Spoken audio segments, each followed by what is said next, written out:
Now to the atrocious decision by Labor to release, or failed to release, now delay their response to the antisemitism report. Yesterday, the Education Minister Jason Clare said he would wait until he got a similar report on stamping out, I have to say, near non-existent Islamophobia. Have a listen. I'm saying that we're considering it carefully. We've got to consult as part of that.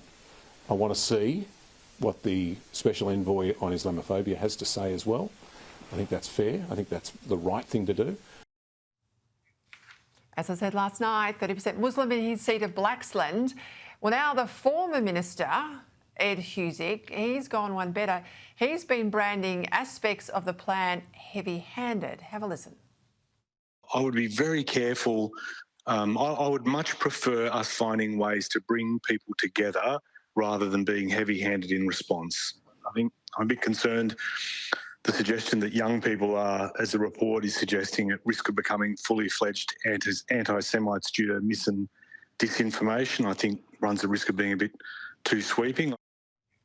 Joining me now, my Thursday night international panel, Sky News contributor Kosha Gada, former Labor MP Michael Danby. We'll get onto the international stuff, but this is an international story because we're marked around the world as a bunch of anti-Semites given what's been going on. But, I mean, heavy-handed, I reckon burning down synagogues is heavy-handed. I reckon, you know, blockading restaurants is heavy-handed. What's going on inside Labor? I don't know. It's disgusting. I mean, if mosques were being burnt down, if Muslim childcare centres were being arsoned, if people were being attacked in restaurants in his electorate, Ed, who's originally a Bosnian Muslim, would demand action. Instead, you've got him and Jason Clare, delay, do nothing. There's no urgency. They don't feel this on their backs, you know. I mean, if they should take action, Peter.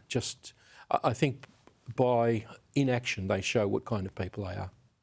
And just to show we put our money where our mouth is, I've got a picture to go up on the screen. We went to see Miznon restaurant, went to express solidarity, have a meal with them on Monday night. We wouldn't normally publicise it. There it is on the screen. There's a whole bunch of us there of good people. But of course, The Age couldn't help themselves and have a bit of a dig that we're there. But we should support restaurants like this who'd been treated as badly as they were. And the revelation in The Age, the week before, I took a group of Labor people. I mean, so I took some people from Sky. So what? You know, I mean, really, The Age, you know, look in the mirror. Hey, let's go to this whole brouhaha over these Epstein files. I mean, I followed it up until the point that the president was elected and he was going to release them. Then they weren't released and there was parts that were redacted. But now it's just gone down this sort of burrow that I'm struggling to follow it. Unpack it all for me, Kosha. I think there's three things happening that are simultaneously all true, though they may not appear aligned. One is Trump is very frustrated with this. That's what he's trying to sweep it under the rug. He's saying, let's move on. I had nothing to do with this. He's a horrible guy who had these horrible proclivities. I'm saving the country. I'm saving the world. Focus on that. It's also true that his base is fractured around that issue, which I'll come to in a second. But because of that, Democrats are making hay of it because they see there's a rare opportunity to go in and drive a wedge, which they're doing. Why it matters to the base, though, is fundamentally it's about transparency and accountability and not believing the lines that are given to us through government in general, because on the merits there are many questions about this that remain unanswered that people care about. How did he amass his wealth? What were the circumstances of his death? Why was that 1 minute of footage from the prison missing a minute before midnight? Who were these alleged co-conspirators in whichever way, and all of that. And for them to just sweep it under the rug, Pam Bondi, the AG, really kind of botched the messaging around it and said one thing leading up to it, and then on a Friday just did this dump. It has a lot of people very angry, and it's a rare time where I see Trump out of step with his base a little bit and kind of attacking his own base, which is unlike him. And so if, as he says, there's nothing to see here, it's a minor sort of thing, but, you know, OK, put it all out there.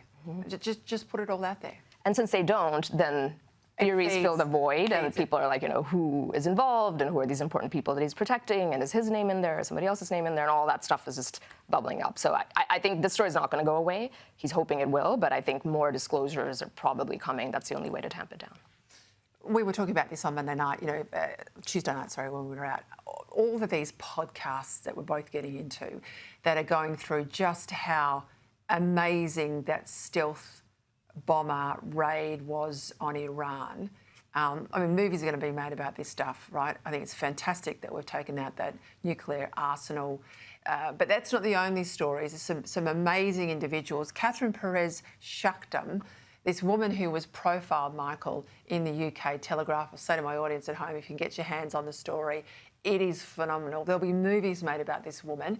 Give us a bit of a snapshot of what's Well, she gives Matahari a new meaning. You know, amazing. How did they know where all of these Iranian generals or scientists or etc. were?